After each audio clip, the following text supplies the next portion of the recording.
Another 1,500 job losses were announced today in computers, building supply, broadcasting, among other industries. Some analysts say employers who'd pinned their hopes on economic recovery after a Conservative election victory have decided they can't wait any longer for things to turn up and have to cut costs now. It's been a grim 7 days for British industry. More than 10,000 jobs have been lost, and today the axe was wielded once again. Another 1,500 were added to the list. The computer giant IBM is to lose 600 jobs in Britain as part of a worldwide cutback to make the company more competitive. And one of the largest joinery firms in Britain, Bolton & Paul, is to shed 387 jobs and close 18 sales centres as a result of the recession. National Power is closing its Agecroft generating station near Manchester, and with Powergen and Eastern Electricity, 300 jobs will be lost as the companies cut costs and improve efficiency. With further cutbacks at the BBC and other companies, 450 more will join the dole queues. There's no sign yet the rise in unemployment is slowing down. In the early 1980s, it required very sharp rises in growth in the economy as a whole before it had any impact on the unemployment figures. So we will have unemployment at around about 3 million, possibly for something like a year and a half or 2 years before it starts to inch down again. Rover underlined the severity of the recession by imposing a 6-month pay freeze, blaming the continuing downturn. There's little doubt why this month is being labelled Black September. A lot of companies must have been hanging on to labour and businesses, waiting for the upturn, hoping they'd become profitable. The upturn hasn't happened, and they're starting to shed labour. And of course, all this is happening against a background of political turmoil and increased economic uncertainty. And the political turmoil was seized on at the Labour Party conference. Hurricane Major has struck again, said Bill Morris of the transport workers, as pressure mounted on the government to direct Britain out of the recession. The British High Commission in Nepal is furious that the remains of the plane crash victims can be seen by morbid sightseers, calling it a grotesque peep show. The remains are laid out in a tent being used as a mortuary. Relatives of some of the 37 Britons who died are on their way to Kathmandu tonight. For the French and American crash investigators here, the search for clues on the mountainside is hazardous work. Today, finally, they were able to reach the aircraft's engine, raking through the burnt-out wreckage, occasional finds to give them encouragement, like the casing of the black box flight recorder. But it's not easy. 48 hours after the accident, and so dangerous are the conditions faced by the search teams, it'll be many more days, possibly weeks, before even the on-site investigation is complete. Tomorrow, a gruesome prospect awaits the relatives of British victims when they arrive here to try and identify their loved ones at this open-air mortuary. It's an almost impossible task. Only 4 positive identifications have so far been made. I think it will be difficult to make visual identifications, but of course belongings may be recovered from the crash site, passports and other personal things like that. They face a pretty gruesome ordeal, don't they? Obviously the relatives are going to find it an upsetting experience. This afternoon, the search intensified as hundreds more police reached the crash area. Mark Austin, News at 10, Kathmandu.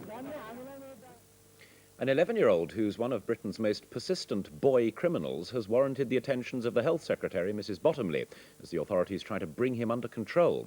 In his short criminal life, he's already stolen a total of £150,000. Every time he gets put in detention centres, he gets out again.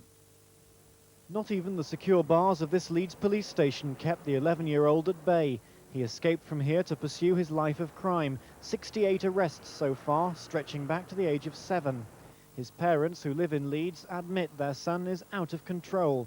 He's stolen an estimated £150,000. The boy, who can't be named for legal reasons, is said to be small for his age, so he can wriggle through ventilators to reach the safes of his favourite targets, pubs. This one lost £14,000. It's not for the money. That he's just addicted to thieving. It's just a thrill that he gets out of thieving. As well as persistent burglary and car crime, the boy is reported to have told the police and social workers that he's paid for the use of prostitutes and has spent hundreds of pounds feeding his own drugs habit. Social services believe he's put up to his tricks by adult criminals. The young person concerned is, to my mind, being very grossly exploited by a number of adults and being involved by them in very serious offences. And we need to lock him up, both to protect him from those adults as well as to protect the public against whom he's committing those offences. Tonight, this top security unit is on standby to receive him. Ironically, he was here for 3 months, but his exemplary behaviour meant he was released. His readmission on the Health Secretary's orders is the final attempt to put him on the straight and narrow. Jonathan Munro, News at 10, Leeds. And coming next on News at 10, a new vaccine against meningitis is launched. We speak to the parents of a child who died from the disease. Could young voters settle the struggle for the United States presidency? And farewell to the florin. But what do you make of its little successor?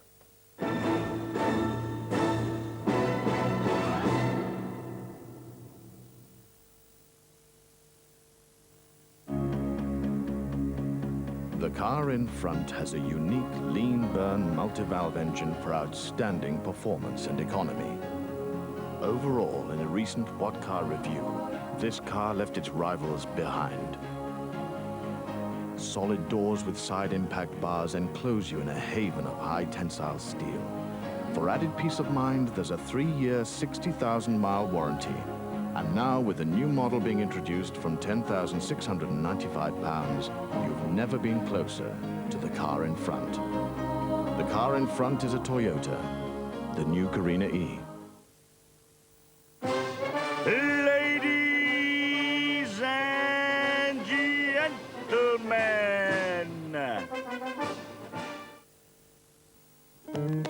there's Dawn in Doncaster, Sid in Sidcup, Peter in Petersfield, Mac in Macclesfield, not forgetting Anne in Andover, Sid there, Sid again, saving up in Sydenham, Tell in Telford, Nell in Bracknell, Rose in Montrose, seeing how our money grows. Stephen in Stevenage, Stan in Stanmore, Ross in Rossum, Wiley in Leonsea, Felix in Felixstowe, Lou in Lewis, St Helens, St Leonard's, Abbey in Abingdon, Mar in Marlow, Jean in Harlow, Dee in Dundee, all saving merrily. Savings accounts for all ages, including one that starts at £1, nationwide, with more branches than anyone else with a nation's building society. Every day we're bombarded with more information about food. If you were to listen to it all, you'd end up eating nothing. That's why the government's Food Safety Directorate have sifted out the hard facts about healthy eating, food safety, additives, and labeling. Food Sense. It's high in fact, low in fiction. Available free with these publications. If you're aiming to find the fastest way around London, you can't beat the tube. Oh, I wouldn't like to pass one of those guys in an alleyway. Wouldn't be able to pass one of those guys in an alleyway. Yeah, it's not a matter of bulk. It's a matter of lightning reflexes and technique. I tell you, if I just had my jockstrap on, I'd demonstrate how fast a human body can move. If you just had your jockstrap on, we'd all demonstrate how fast a human body can move. Another grosh? Oh, yeah. Yeah, I'll have another grosh. Grosh, grosh, grosh, grosh, grosh, grosh, grosh, grosh. Here, top that.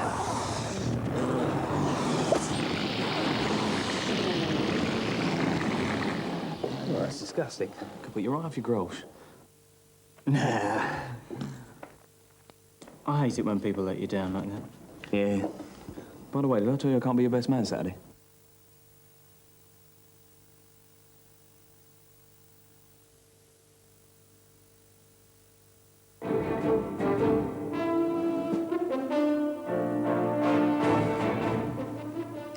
The first vaccine to protect babies and children from the commonest form of brain disease, meningitis, will be available from tomorrow. The plan is to make injections against Hib meningitis, as it's known, as routine as those for diphtheria and tetanus. The government hopes all children under 4 will be inoculated during the next 12 months. The Thompson family know only too well the dangers of the Hib bacterium, Haemophilus influenza type B. 4 years ago, it struck down their 6-month-old daughter, Sarah. 24 hours after the first symptoms of Hib meningitis, she was in intensive care with severe brain damage and no hope of recovery. She died in her mother's arms. Effectively, she only had minor symptoms of nothing specific at all that could happen to any child any time one day. The next day she was brain dead. I would encourage other parents to have their children vaccinated. I suppose in simple terms, had it been available 5 years ago, Sarah and others would not have died from Hib meningitis. Today, the government launched a campaign backed by a television advertisement aiming to vaccinate every child under 4 against Hib meningitis, though not against other types of meningitis. Vaccination could prevent over 1,000 children falling ill and save 60 lives a year. Well, this is a very important development. It is one way of reducing the incidence of meningitis. About 50% of meningitis are caused by Hib, and therefore I would encourage them very much to take up this offer to have their children vaccinated. Following the withdrawal of 2 batches of another vaccine 2 weeks ago, doctors are anxious to reassure parents that the Hib vaccine is safe. It isn't a live vaccine, and so no one can get meningitis from it. And doctors say the side effects are minor. The vaccine's been fully piloted around Oxford and Gloucester in this country. It's been used in Finland for many years and in the States. In fact, over 20 million doses of the vaccine's already been given, and there hasn't been one serious adverse reaction.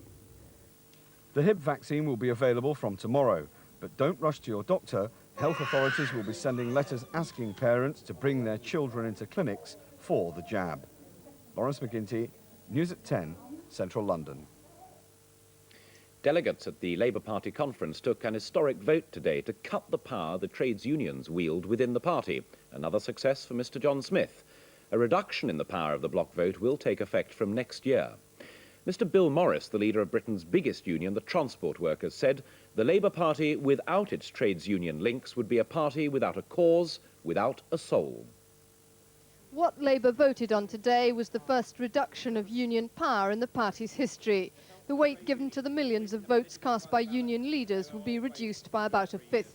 A special review will also consider all Labour's union links, including plans to dismantle the block vote. The aim of that review is to modernise the relationship, to legitimise the role taken by trade unions in this party, both in the minds of their own members and in the minds of the public at large, to remove the possibility of abuse, which on occasion does exist. But union leaders stressed the debate wasn't about a separation.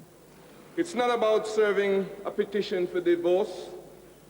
It's not about arguing about who gets the house or custody of the children. All the analysis shows that the trade union links was not an issue at the last general election. The Labour Party was born out of the trade union movement, and the power of the union bosses reached its height during the Labour governments of the 60s and 70s. Their influence has long been a stick to beat the party with, and most modern union leaders accept the need for reform. There's little question, though, that Mr Smith will still depend on them to pay party bills. At present, they foot around 50% of the costs. But if there's going to be a row about this particular agenda for change, then it'll come at next year's Labour conference, when the party will decide whether or not it's prepared to abolish the block vote altogether. Jo Andrews, News at 10, Blackpool. Other news, a researcher on the controversial Channel 4 documentary, which alleged there were links between the Royal Ulster Constabulary and loyalist gunmen, has appeared in court in London. Ben Hamilton is charged with perjury over a statement he gave to the High Court when Channel 4 were fined for not revealing their source. Standards in this summer's GCSE exams didn't fall, according to the council which set them. It rejected the report by schools inspectors who said they had limited confidence in the record-breaking results. And the Football Association is to rule on whether Wimbledon's tough-tackling Vinnie Jones has brought the game into disrepute by taking part in a video glamorising the hard men of soccer. He could be suspended or fined. It's now less than 5 weeks to go before the presidential elections in the United States. President Bush is closing the gap in the opinion polls between himself and the Democrat candidate, Governor Bill Clinton. One crucial factor, though, may be new young voters. Only a third of 18 to 25-year-olds voted in the 1988 election. But this time, as our Washington correspondent Bill Neely reports, more are registering, and their votes could be decisive. For 2 decades now, the young people of America have done 2 things at election time. Most stay at home. Most of the rest vote Republican. This year, all that seems about to change. Political ferment has gripped the campuses and youth clubs of America. After 12 years, look around you. Are you so stupid not to know that? For the under-20s, a Democratic president is a very distant memory. But change and discontent is in the air. Our generation looks out there, looks out to our future, and all we see is problems. We're not going to have the same jobs as our parents. We're not even going to have as good as jobs. We're going to be the first generation of Americans that aren't going to be as successful. And to me, that's very frightening. And it's Bill Clinton who's playing Pied Piper to the young on network television, on the music channel MTV. Right now, at this moment, I'm not sure if I'm going to vote for you, so I'd like to know why I should. That is the question, isn't it? Clinton and Gore, who would make up the youngest team ever to take the White House, are selling themselves as the head of a new political generation. Clinton, the man who met President Kennedy as a student and campaigned against the Vietnam War, who fought charges of sexual infidelity and smoking marijuana, is touching a chord. At the last election, only 1 in 3 young people bothered to vote. If the opinion polls are right and twice as many vote this time, that could give a dramatic boost to Bill Clinton's chances. There is no doubt that if the 18 to 20-year-old vote, 18 to 24-year-old vote in America were to decide this election in November, Bill Clinton would win. At rock concerts, bars and shops, America's young are being encouraged to vote. First, though, they have to register for the vote. And surveys show most of those who do are going one way. Clinton's the way to go. I think America is in trouble because people have lost faith in the With television coaxing the youth vote, it could prove critical in many swing states. One university in New Mexico reported that on one day, 4,100 students signed up to vote. Only 40 registered as Republicans. When I was your age, The key to this election remains the state of the U.S. economy. If Bill Clinton wins and the economy turns, he could capture a prize to match the White House. The loyalty of a generation that for the first time in a generation voted Democrat and got results. Bill Neely, News at 10, Washington. And the main news again. While we've been on the air, Mr. Major has said that his meeting this evening with the Danish Prime Minister, Mr. Schluter, was aimed at trying to solve the problems facing the Maastricht Treaty. Earlier, Mr. Major said that he and the French President, François Mitterrand, had agreed on a more open EC with all 12 members moving forward together. And finally, the 10pence in your pocket is getting smaller. The Bank of England, which will save millions in production costs, claim it's what the public wants. Not everyone thinks it's a change for the better, to coin a phrase. After all, the old florin has been around for hundreds of years. The history of the florin dates back as far as the 13th century, when the first gold coin bearing the city of Florence's name was struck in 1252. It was Edward III who introduced the coin here, several centuries before the idea of a common currency in Europe resurfaced. The value was very much based upon weight at that time, and of course, you know, clipping was a very common occurrence in those days, so they always weighed coins at the time to assess the actual value in gold. The florin was reintroduced in Queen Victoria's reign, but the Royal Mint has been chipping away at its weight ever since. It survived another 4 monarchs, but is now destined for the collector's shelf.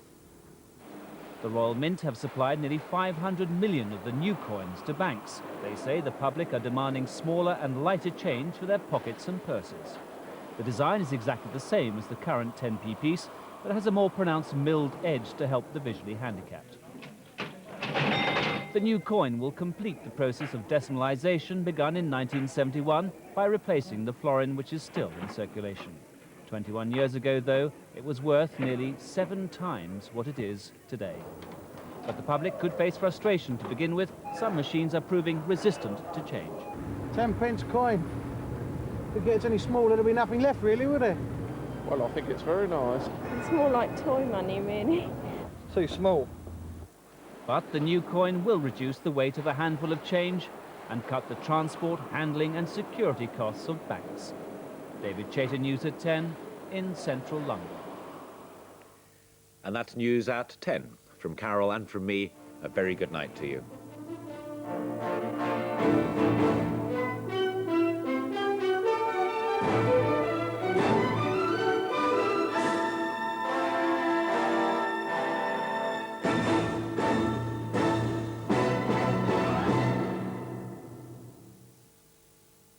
After 200 years of industrial pollution, the government wants a register of contaminated land. Their home will be on it.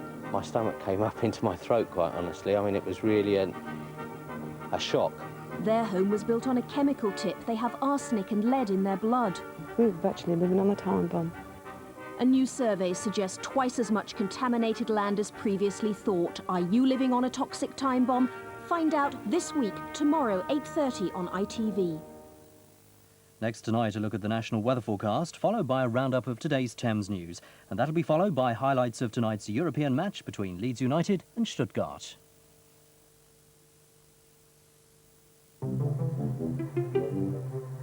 Carry one of these and start leaving your checkbook at home. It's time to switch. When you buy a tasty 12-pack of Safeway beef burgers, you can pick up a £2 bag of Safeway oven chips absolutely free. Another Link Save offer from Safeway, where good ideas come naturally. ทางโน้นเป็นไงบ้างเทเลอร์ My own grandson. เยี่ยมยังเลยขอโทษเลยนะ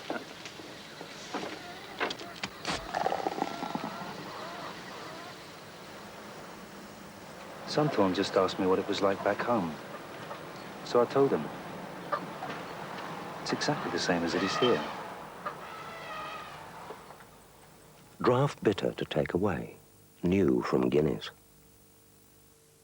For breakfast, there's usually muesli. What's the muesli he eats usually? It's Alpen. A-L-P-E-N. Smokey has his favourites. His toys. His playmate. Me and his favourite Whiskers varieties. Now there's even more from Whiskers. New select cuts. Individual meaty pieces, succulent, juicy and delicious. Another of Smokey's favourites. New Whiskers Select Cuts. If you can't use this diary, alarm, address book, calculator and word processor in 5 minutes, you'll get your money back. Just £199.99, the new notepad computer from Amstrad. Euro Disney is open every day of the year.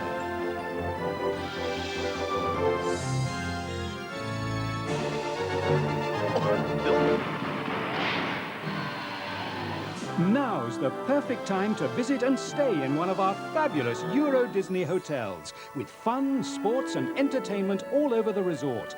Call this number now and plan an autumn or winter break at Euro Disney.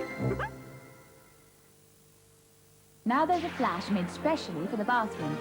It's faster than an old-style cream, cleaning easily, rinsing quickly, without leaving any residue. It removes watermarks in an instant. Add it to water and it cleans floors to a shine without rinsing. New Bathroom Flash cleans baths to the shine in half the time.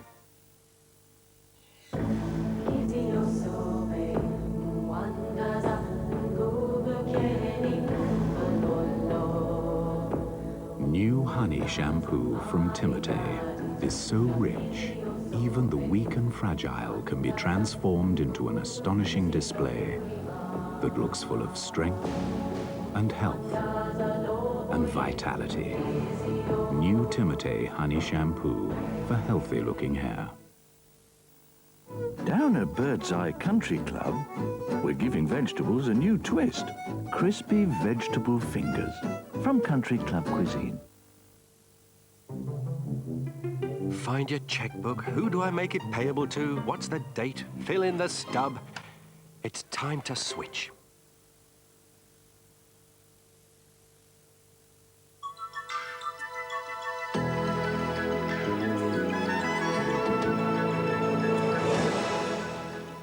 Hello, good evening. There's a whole procession of fronts on our charts at the moment. It means changeable weather over the next few days, of course, but at least it makes for more interesting satellite pictures. The north and east had a wet day today, and there's the cloud that produced that. There was some brighter weather a little further west, But further west still, another band of cloud that's coming in to produce more rain over western parts of Britain tomorrow.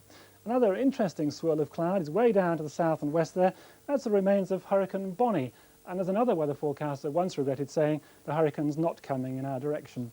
What is coming in our direction is more rain for the far north and east tonight. The showers elsewhere dying out, but everywhere turning misty. One or two patches of quite dense fog to watch out for on the roads, both tonight and at first tomorrow.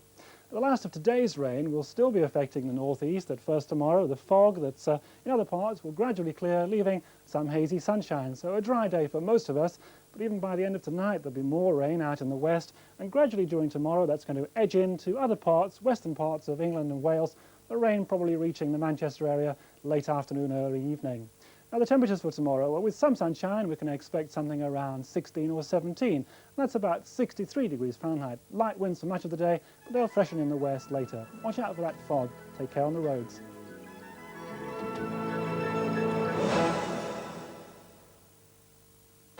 Entertainment on Thames. Des is back for a new series. Let's tell you who is on the show. We have the darling from the darling buds of May, Catherine Zeta-Jones is in here. Yeah. The never smiling but ever funny Jack Deep. Robert Palmer is here. Little Norman Wisdom will make her laugh. One of our great international film stars, Michael Caine. Celebrity guests from all over the world join Des in his new show beginning next Wednesday at 8 on Thames.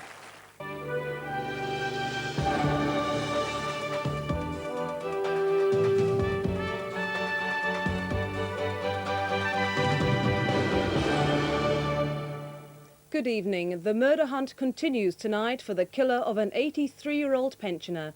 William Horsley was viciously attacked by a mugger who then fled empty-handed. Sally Arthey reports. The 83-year-old pensioner lived alone at a flat in Reaston Street. Weighing just 8 stone and frail, detectives say he was an easy target. Within an hour, he was dead. Despite attempts to revive Mr. Horsley, he died in Guy's Hospital from trauma. His attacker got away with nothing, thwarted by 2 men on bicycles who gave chase. Deptford, New Cross, Peckham is a bad area for robberies, street attacks on old people. And we address that. We run patrols, high-profile policing in uniform as well as in plain clothes. And yes, it is a bad area for attacks, but I can assure you we are reducing the number of attacks that go on. Mr. Horsley's attackers, described as black, between 18 and 25 years old, 5 feet 8 inches tall and of medium build. He was wearing dark blue jeans and a blue cotton shirt. Anyone with any information is urged to contact Brockley Police Station. Colleagues of the firefighter killed while answering an emergency call are tonight praising his bravery. Sub-Officer Kevin Power died when his fire engine overturned in West London. 3 other firefighters were released after treatment for injuries. The call turned out to be a false alarm. Father of 2, Kevin Power, died this afternoon after the fire engine he was travelling in overturned in Scrubs Lane in White City. He and other firefighters from Willesden had been on an emergency call to the Hammersmith Hospital, which later turned out to be a false alarm. Tonight, colleagues praised his courage.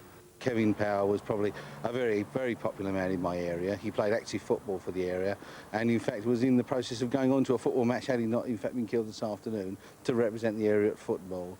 He was a very, very popular man and will be sorely missed, not only in terms of his individual off-duty activities but also as a professional firefighter. He was in fact truly a professional firefighter. The cause of the accident is now being investigated. Police are following up a number of possible sightings of 2 missing children who disappeared with their strict religious father. But detectives fear Barnabas and Rebecca Tarleton from Camden may have been taken out of the country. Police say the Tarleton household followed a bizarre homegrown style of Christianity. They kept their 5 children away from school and the outside world. 42-year-old Gordon Tarleton is described as 5 feet 11 inches tall, thin with greying brown hair. 13-year-old Rebecca is small for her age and only looks about 10.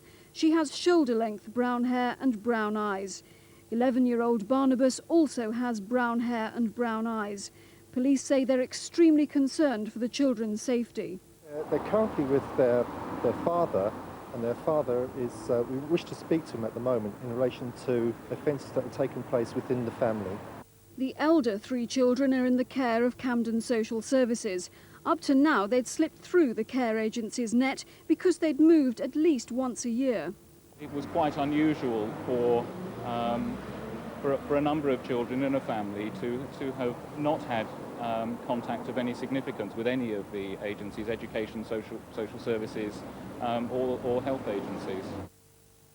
2 violent prisoners have been recaptured after escaping earlier today at Bracknell in Berkshire by hijacking a prison bus. The men were being transferred from Winchester Prison to Rugby.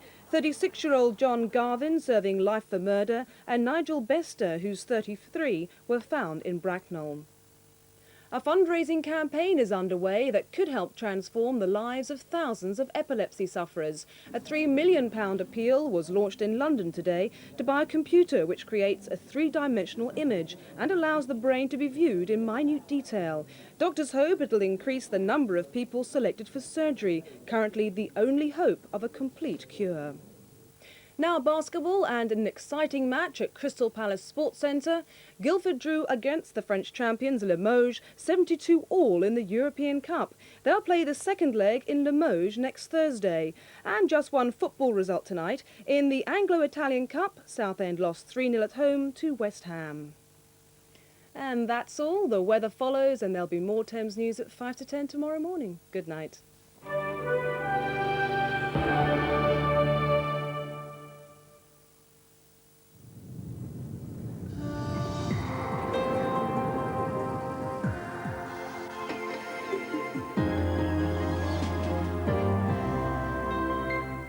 The rest of the night will be mainly dry, with mist or fog patches by morning. The overnight low, about 7 degrees Celsius, that's 45 degrees Fahrenheit, with a light westerly wind. Tomorrow, mist and fog will quickly clear during the morning, leaving a dry, bright and sunny day. Temperatures similar to today's. That's around 18 degrees Celsius, 54 degrees Fahrenheit, with a light westerly wind. Next Wednesday, Daniel Steele's Kaleidoscope, the story of 3 sisters separated in childhood. I want you to find them for me. I just want you to be aware that there are real consequences when you disrupt people's lives. I've told you I'm not the woman you're looking for. So just leave me alone. You hired me to find 3 women, not to barter with their emotions. Try to convince her to change her mind. Why don't you ask him what he did? And tell him to go to hell. Kaleidoscope, starring Jacqueline Smith, next Wednesday at 9. Well, next this Wednesday night after the break, highlights of the European match between Leeds United and Stuttgart. That's followed at 11:35 by Hollywood Report, and then at 5 past midnight we're in the Wild West to follow the last ride of the Dalton Gang.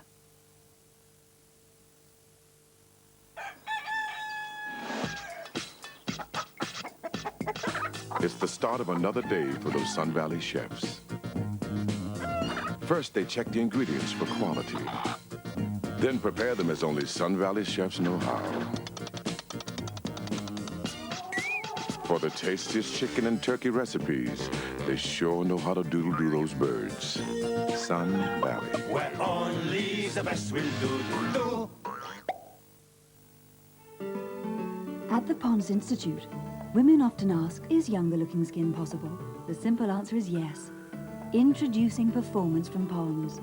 The Triple Action Moisturizer works naturally with the 3 layers of your skin, helping to protect the surface, replenish, and defend the base layer against UV rays. The results are radiant, and I don't mind seeing them on myself. New Performance Triple Action.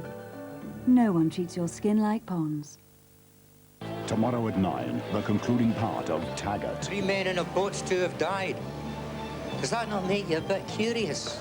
Are you looking for trouble?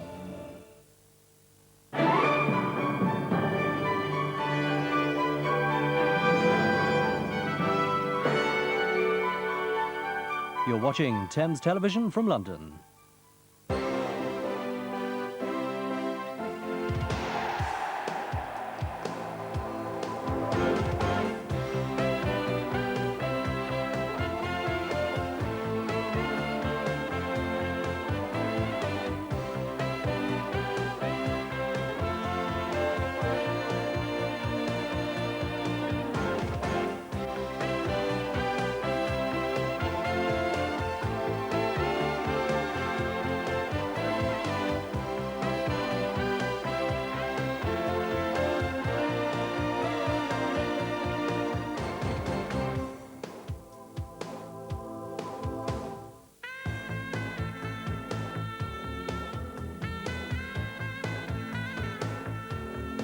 Mission impossible, or the greatest comeback in Leeds United history?